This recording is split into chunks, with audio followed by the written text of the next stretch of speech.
우리 그 자리 다 일어나셔서 오늘 본문 말씀 받도록 하겠습니다.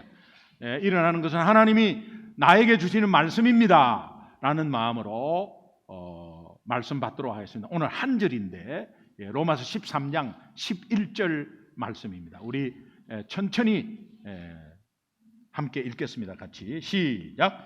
또한 너희가 이 시기를 알거니와 자다가 깰 때가 벌써 되었으니 이는 이제 우리의 구원이 처음 믿을 때보다 가까웠음이라. 아멘. 한 번 더 읽겠습니다. 시작.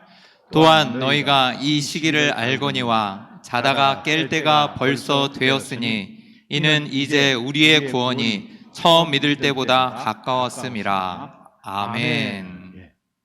살아계신 하나님의 말씀입니다. 지난주에 저 며느리가 시애틀에서 잠시 들러서 이제 지난주 주일날 예배를 드리고 갔습니다. 공항 픽업을 토요일날 제가 나가서 이제 했는데 오랜만에 며느리와 시아버지가 차 안에 같이 앉은 거죠. 그러면서 일하는 거 괜찮냐, 어떻냐 이렇게 물어봤습니다. 며느리가 하는 말이 다니는 직장도 그렇고 시애틀 분위기가 너무나 동성애자들이 판을 치고 영적으로 너무 어두운 것 같습니다. 제가 시애틀 하면 조금 트라우마가 있는데 시애틀 이렇게 좀 발음하기를 원하지만 잘 안 돼요. 아틀란타,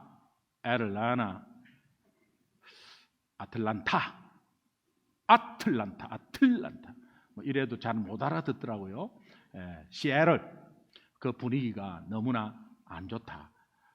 동성애자들도 참 많다. 기후 탓인가?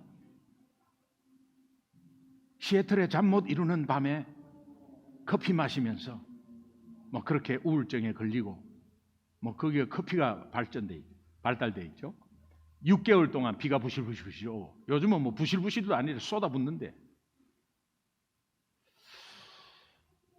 그런데 며느리 하는 말 그분들이 못되고 악한 범죄를 저지르는 게 아니라 너무나 착하대. 너무 나이스하대. 근데 왠지 마음이 불편하고 영적으로 무겁고 어둡다는 거예요. 자기가 생각했던 것보다 동성애자들이 너무 많다는.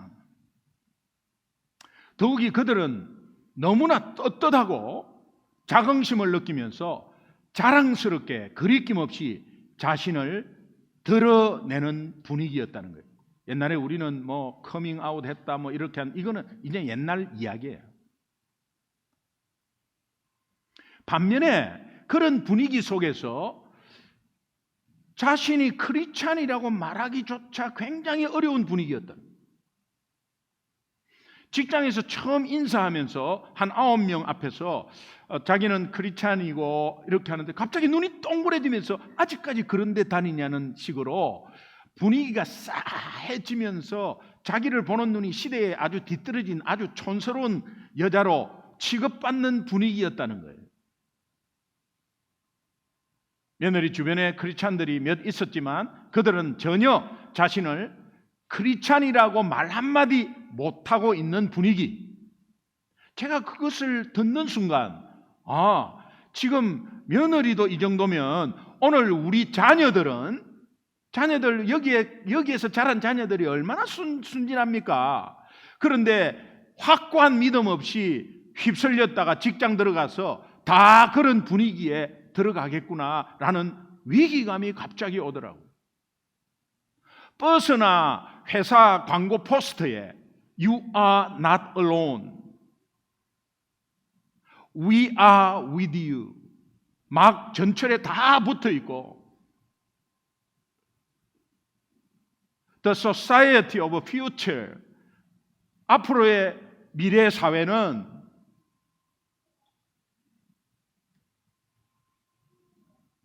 너희가 리더할 You will lead is yours. 너희가 리드할 앞으로의 사회는, 미래 사회는 너희 것이다. 버스나 공공장소에서 그런 문구가 너무 많아졌다는 거예요.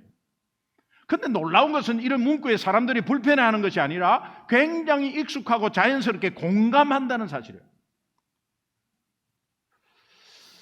사실 이런 문구는 우리 크리스찬 단체나 교회에서 대중버스에, 공공장소에 사용해야 될 문구 아니겠습니까? 며느리가 하는 말, 아버님 질문이 있는데요. 뭐냐? 목사 시아버지를 두니까 얼마나 편리해요. 막 궁금하면 금방 옆에 질문하면, 뭐냐? 아버님, 그런데 의문이 있는데 시애틀에 미국 큰 교회가 많고 한국 교회도 큰 교회가 있고 교회가 많은데 왜 이런 분위기가 되었는지 너무 궁금해요. 제가 이런 말을, 답은 아니지만 이런 말을 했습니다. 나만을 위한 신앙을 가지고 있는 크리스찬들이 많다. 이기심. 그러나 하나님의 가치관에 생활을 해야 하는데 세상 가치관을 따라가는 크리스찬들이 얼마나 많은지 모른다. 복음이 무엇인지를 모른다. 복음 많이 들었는데 말해보라면 모른다. 하나님의 자녀의 존재 목적이 무엇인지를 모른다. 저는 알아서 막 그 모르는 거 막 무시하고 이런 게 아니라 하나님의 자녀의 목적, 하나님 말씀에 불순종하는 크리스찬들이 너무 많다는 거예요. 이거는 최고 책임은 목사 책임이에요. 여러분은 어떻습니까? 지금 이 순간에 여러분은 복음이 무엇인지 확신하고 있습니까? 확실히 알고 있습니까? 복음의 능력이 하나님의 능력임을 로마서 1장 16절은 말합니다. 내가 복음을 부끄러워하지 않는다는 의미를, 어떤 의미인가? 그 분위기에 휩싸여서 내가 제대로 크리스찬이라고 말하면 왕따 당할 것 같고 거기에 같이 관계가 끊어질 것 같고 그런 가운데서 겁나서 말하고 있지 않는 그런 분위기인가? 그런 나인가? 아니면 떳떳하게 그냥 나도 크리스찬이라고 이야기할 수 있는 확신이 있는가? 내가 존재하는 목적이 뭔가? 내가 시애틀에 가 있는 목적이 뭔가? 시애틀에서 왜 살고 있는가? 직장 때문에 당연히 거기서 학교 나와서 거기서 태어났기 때문에 그것은 불신자도 똑같이 대답하는 거거든요. 그러면 오늘 우리 구별된 하나님 자녀, 예수 믿는 사람은 그렇게 대답하면 안 되는 것이죠. 내가 존재하는 목적이 뭐냐? 창세기 1장 28절에 정복하고 다스리기 위해서입니다. 그 정복은 힘이 아닙니다. 복음으로 정복하고 섬김으로 다스리기 위해서 예수님이 하신 거죠. 하나님의 최고의 계명인 이웃을 사랑하라는 그 사랑이 무슨 뜻인지도 모르고,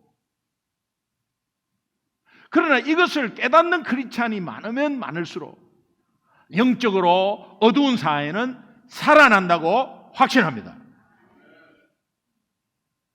여러분 중에 나는 예수 믿는다고 하면서 아직까지 복음이 무엇인지 모르고 하나님의 자녀의 존재 목적이 무엇인지 몰라서 나도 모르게 불순종하는 그룹에 들어가 있는 사람이 단 한 사람이라도 없기를 바랍니다. 있다면 오늘 빨리 잠에서 깨어나기를 바라요.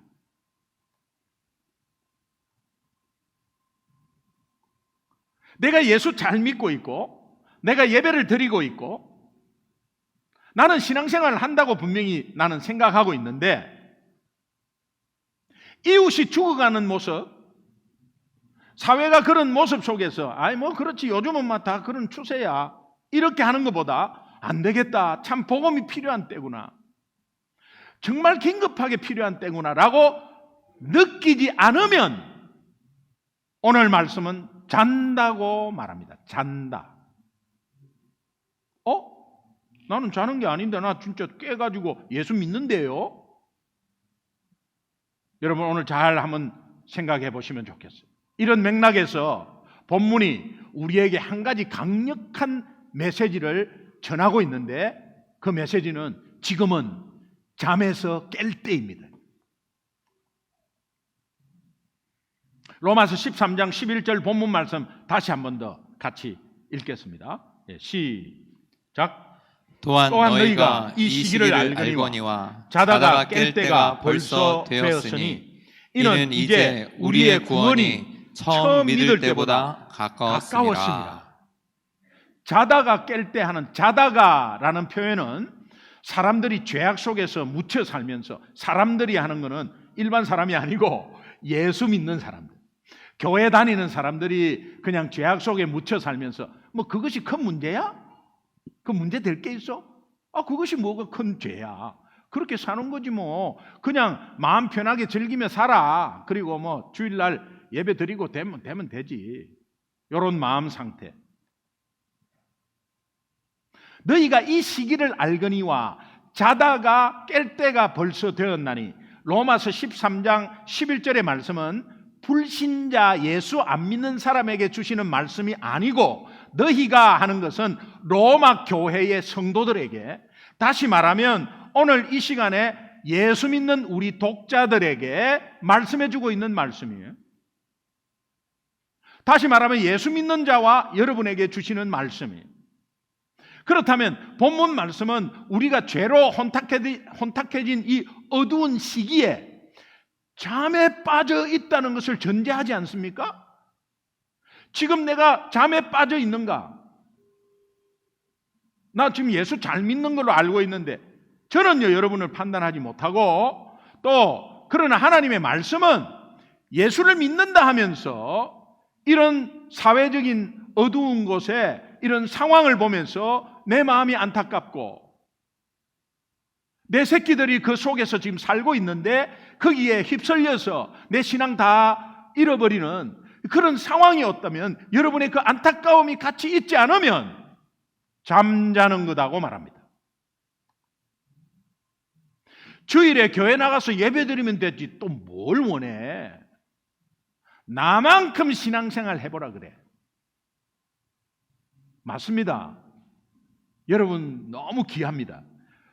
예배 드리는 모습만으로도 귀합니다. 여러분 존재만으로도 귀합니다. 그러나 하지만 내 이웃, 내 주변이 죄로 물들어서 죽게 된 자들이 가득한데 내 자녀가 그런 세상에 섞여 살아야 하는데 그런 쪽이 관심이 없다?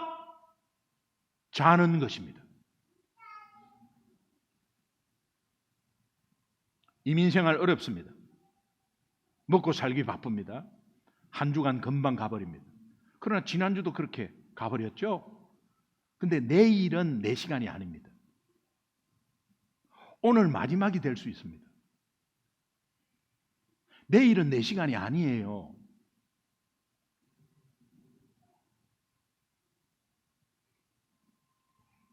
어느 순간 꼼짝도 못하고 병원에서 중환자실에서 꼼짝도 못하고 그냥 의식이 가물가물했을 때 파노라마 같이 지나가는 거. 그때는 어려운 게 아니었구나. 내가 건강할 때 하나님 일 좀 할 걸. 근데 건강할 때 나는 왜 나만 이런 일을 해야 되냐고, 나가 뭐 한도 없이 이런 일을 해야 되냐고 하면서 불평했던 그 시절이 아마 파노라마 같이 지나갈 거예요. 그런데 그렇게 되라는 말이 아니에요. 여기서 이 시기는 또한 너희가 이 시기를 알거니와 이 시기 카이로스입니다. 질적인 시간이라 그랬죠. 내가 사는 사회가 혼탁하고 타락했구나. 정말 큰일인데. 저들에게 복음이 꼭 필요하구나. 이것을 깨달아야 할 시간. 이 시기 카이로스. 그리고 잠에서 깰 때가 됐다는 이 깰 때라는 것을 원어를 찾아보니까 호라 급하다는 거야. 깰 때가 됐다니 급하다는 거예요. 여러분, 주변에 죽게 된 영혼들이 너무 많은데 뭐 하고 있냐? 뻘떡 일어나 버려라, 이런 뜻이에요.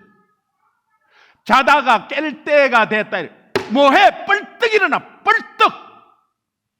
좀 더 자. 아유, 왜 이래? 조금만 더 자. 부모들 아이들 깨울 때 힘들죠?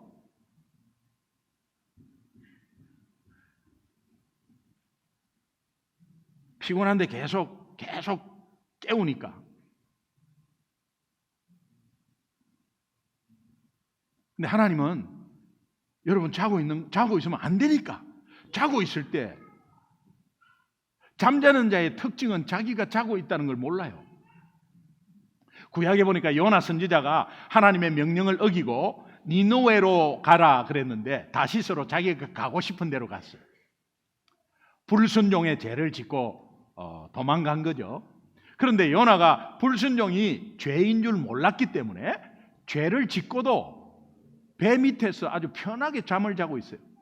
잠자고 있어요. 우리도 생활 속에서 불순종하고 있다는 걸 잘 몰라. 불순종하는 죄를 짓고 있지만 그것이 죄인 줄도 모르고 지내고 있는 것이 우리의 현실이야. 그런데 하나님은 이럴 때 말씀으로 잘 듣지를 못해요. 그럴 때는 불신자, 옆에 있는 불신자를 통해서 우리를 깨울 때가 있습니다. 요나서 1장 6절에 보니까 선장이 그에게 요나에게 가서 자는 자여 어찌함이냐. 이거 창피한 거죠. 우리 흔히 말하기로 쪽팔리는 이야기예요. 요나야 어찌함이냐. 너 일어나서 네 하나님께 구해봐라. 혹시 하나님이 우리를 생각하사 망하지 아니하게 하실 줄 어떻게 아느냐. 이 말은 하나님을 믿지 않는 불신자인 선장이 선지자에게 요청한 말이에요. 여러분, 우리가 크리스찬인 거 숨기고, 숨기려고 숨긴 거 아니고 말도 뻥끗 못하고 괜히 내가 예수 이야기했다가 왕따 당할 것 같고 또 조금 그럴 것 같아서 가만히 그냥 있다가 갑자기 이렇게 말하는 사람이 있습니다. 이제 회사 부장이 회의를 하고 나왔는데 서류를 책상에 탁 치면서 진짜 못 살겠어 정말 힘드네. 김기동 씨 교회 다니죠? 회사를 위해서 좀 기도 좀 해줘요. 예? 자기는 회사를 위해서 기도할 생각 전혀 못하고 있는데 지금 나도 신앙생활 하기 바빠 죽겠는데 갑자기 안 믿는 부장이 김기동 씨 교회 다닌다며 우리 회사를 위해서 기도 좀 해줘요. 당신이 믿는 하나님께 우리 회사 위해서 기도 좀 해봐요. 하나님은 우리가 말씀으로도 잠에서 깨어나지 않으면 불신자를 통해서도 자는 우리를 깨우십니다. 하나님 자녀이기 때문에. 예수님은 잠자는 자를 두 가지로 말씀하시는데 첫 번째는 영적으로 죽은 자다 이렇게 말합니다. 계시록 3장 1절 후반부에서 2절까지 한번 천천히 한번 읽어보겠습니다. 같이 한번 읽어보죠. 시작. 내가 내 행위를 아노니 내가 살았다 하는 이름은 가졌으나 죽은 자로다. 너는 일깨어 그 남은 바 죽게 된 것을 굳건하게 하라. 내 하나님 앞에 내 행위의 온전한 것을 찾지 못하였노니. 예수님이 4대 교회에 보낸 핵심 메시지는 그들의 영적 상태가 명목상 예수 믿고 믿음 가지고 있을 뿐 죽은 상태다 이렇게 말씀하십니다.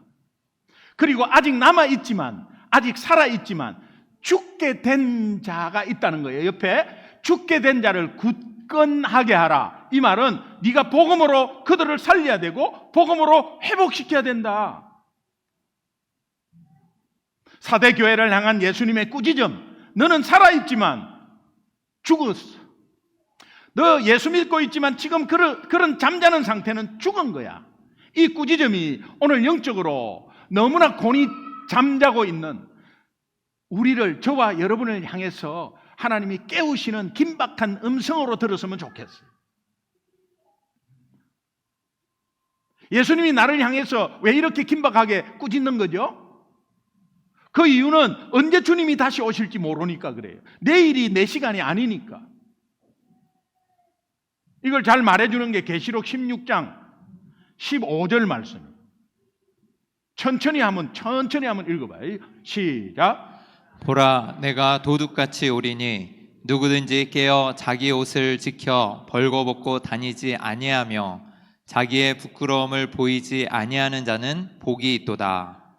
지금도 내 주변에 죽게 된 영혼들이 얼마나 많은지, 그런데 하나님의 능력인 복음을 가진 우리가 맥없이 무기력하게 계속해서 주저앉아 있으면 안 된다.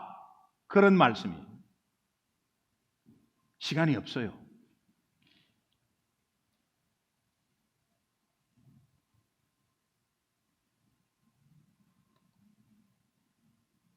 여러분 개인적으로, 인간적으로 보면 여러분의 여러 가지 힘든 상황 저는 중보합니다.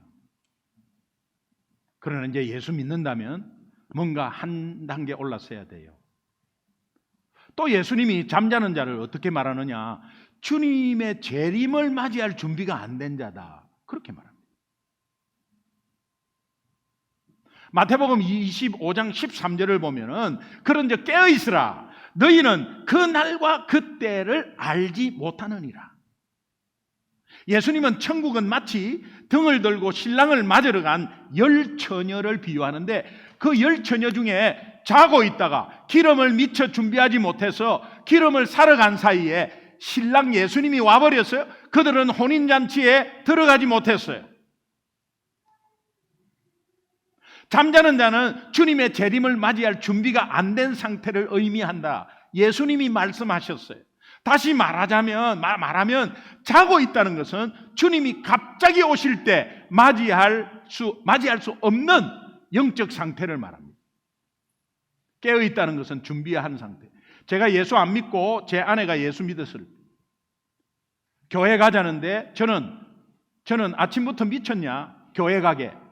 아침 일찍 놀러 가는 게 훨씬 좋아. 그래서 말 안 듣고 우리 아이들 다 태우고 그냥 스키 타러 놀러 간 거예요. 놀러 가다가 저는 운전 잘했어요. 근데 상대방이 졸고 오는 차에 중앙선을 넘어와서 갑자기 쳐들어오는데 어떻게 막을 길이 없었어요. 정면 충돌해버렸어요. 그 사건은 여러분이 다 아실 거예요. 그런데 제 아내가 나중에 한 이야기입니다. 제 아내 옆에 2.5톤 트럭이 또 받았어요. 이쪽 팔이 그냥 다 거의 날아가다시피 했어요. 피가 얼마나 나오는지 혁기를 풀어서 피를 먹게 해도 물컹물컹 나왔어요. 차에 불이 붙었어요. 제 아내가 차 밑에 완전히 깔렸어요. 아이들은 다 튕겨나고 엄청난 큰 사고였죠. TV 9시 뉴스에 났으니까 엄청난 큰 사고였어요. 그런데 그때 제 아내가 팍 받자마자 이런 생각을 했답니다. 나중에 이야기했어요. 팍 받자마자 코에 먼지 냄새가 팍 나면서 하나님, 나 준비가 안 됐는데요. 이렇게 고백했대요.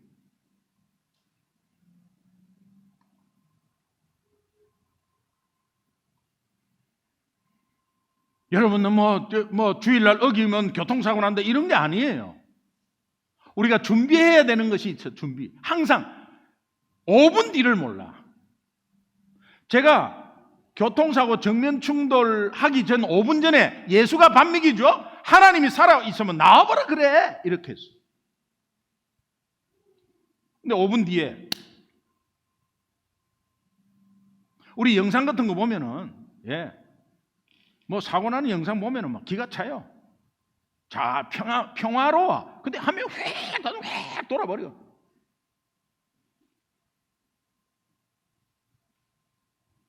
그리고 있는데 사람이 갑자기 이렇게 하는데 여기에 차가 확 지나가 버려. 깻잎 한 장 차이로.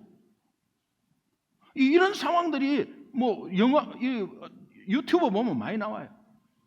저도요, 교통사고는 말만 들었지 나하고는 관계없는 줄 알았어요. 이거는 9시 뉴스면 나는 사고인데 왜 내한테 나나? 여러분, 우리는 언제 어떻게 될지 몰라요. 그러나 하나님이 지키고 보호하고 있음을 믿습니다. 그런 가운데 우리는 준비해야 된다. 잠에서 깨어 있는 상태를 계속 유지하려면 그럼 어떻게 해야 돼? 이거 해답은 한 구절에 있습니다. 에베소서 6장 18절. 에베소서 6장 18절. 여러분 천천히 가슴에 새기면서 한번 읽겠습니다. 시작.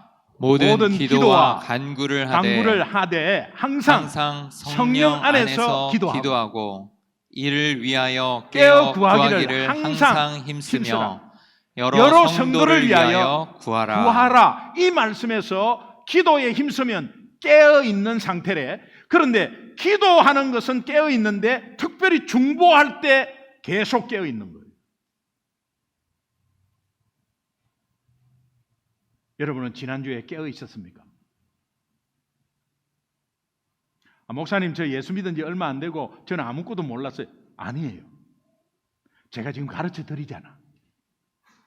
말씀으로 가르쳐 드리잖아요. 그러니까 기도한 내 새끼들 위해서 내 기도도 좋지만 여러분 한번 생각해 보세요. 사업 잘 되게 해주세요. 이거 잘 되게 해주세요. 이거 잘 되게 해주세요. 그거 기도 응답을 받았다면 기도 안 한 거는 그러면 응답 못 받겠네. 하나님 심장을 계속 뛰게 해주세요. 이런 기도 안 했는데 계속 뛰네. 여러분 기도한 것이 그대로 기도로 응답된다? 아니에요. 하나님은 우리 삶을 다 지키고 있대. 기도하면 깨어있는 상태다. 기도는 하나님과 대화하는 거다. 그 기도가 필요한 거예요. 그렇다면 우리가 항상 잠에서 깨어 있어야 할 가장 큰 이유가 무엇인가? 오늘 본문 후반절에 나와요. 이는 하면서 이제 우리의 구원이 처음 믿을 때보다 가까이 왔음이라. 가까웠음이라.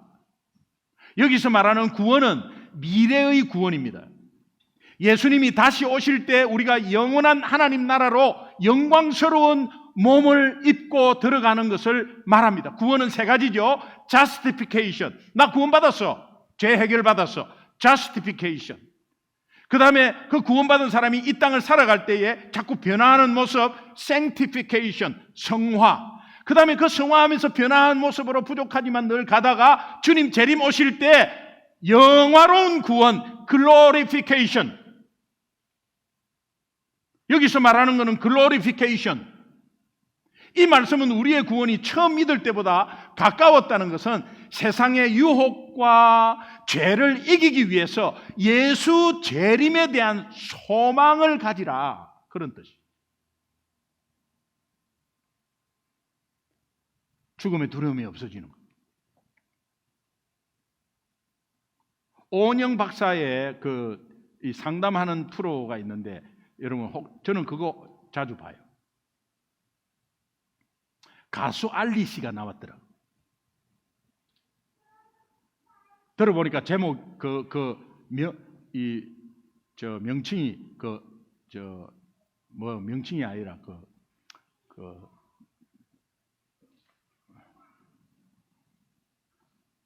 하여튼 이렇게 불러요. 불후의 명곡 안방마님.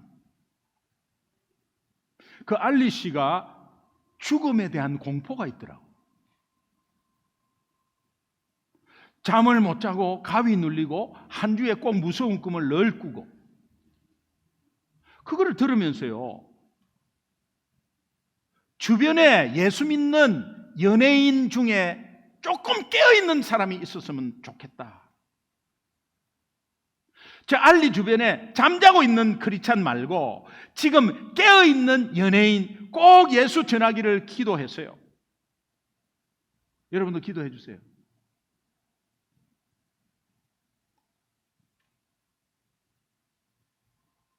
본문에서 약속한 것처럼 우리 앞에 그 엄청나고도 황홀한 영화가 가까이 오고 있어요.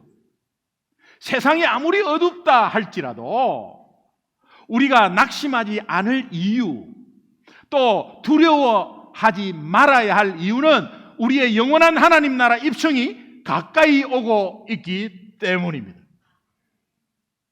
찬송가 492장을 보면 1절에 잠시 세상에 내가 살면서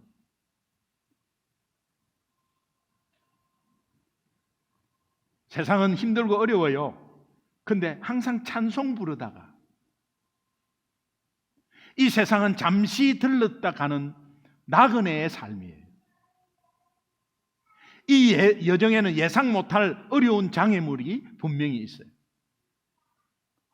우리도 선교사 재충전 수련회 폴란드 바르샤바에 가니까 예상 못할 문제가 텅텅 터져요. 거기에 자원봉사 한 분이 어떤 말을 했느냐, 이번에도 예상 못할 문제 때문에 기대가 됩니다. 예상 못할 문제는 문제입니다. 문제. 근데 왜 기대가 되죠? 그 문제를 푸시는 하나님을 볼 수 있으니까.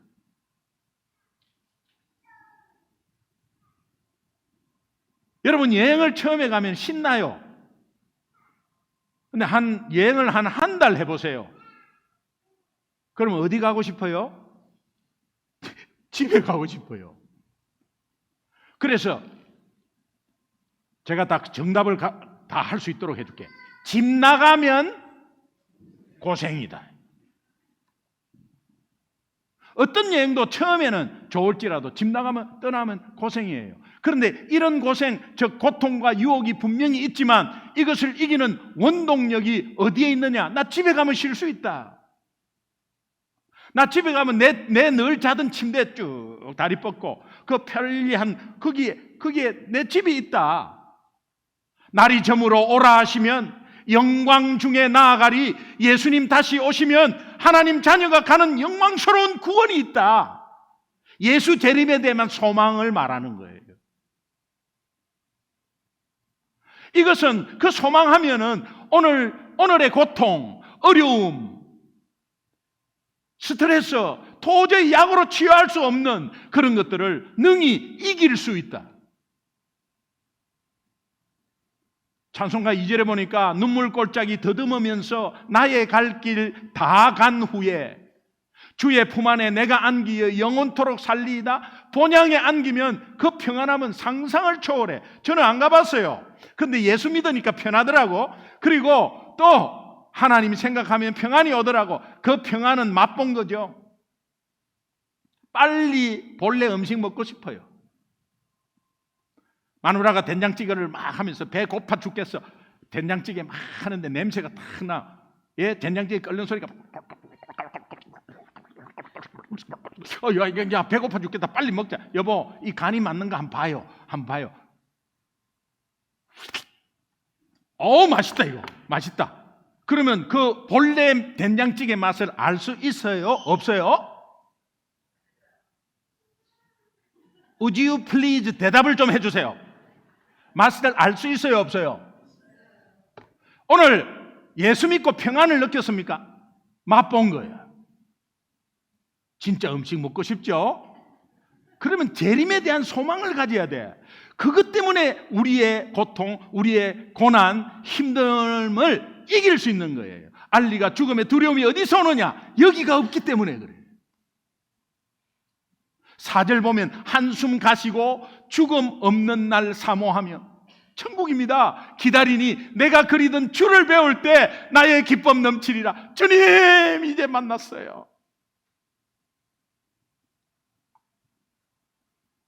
천년만년 살 것 같이 그렇게 살지 말고 본문이 주는 하나님의 핵심 메시지, 이제 우리가 잠에서 깨어나서 주님 다시 오실 때에 대한 소망을 가질 때에 세상의 어려움, 두려움 모두가 우리가 극복할 수 있다는 거예요.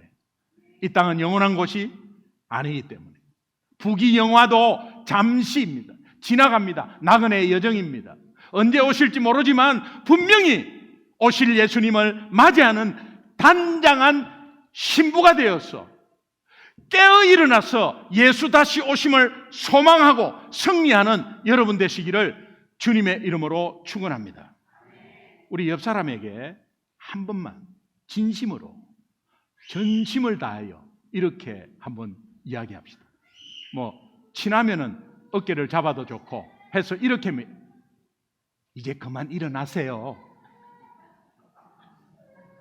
이제 그만 좀 일어나. 이렇게.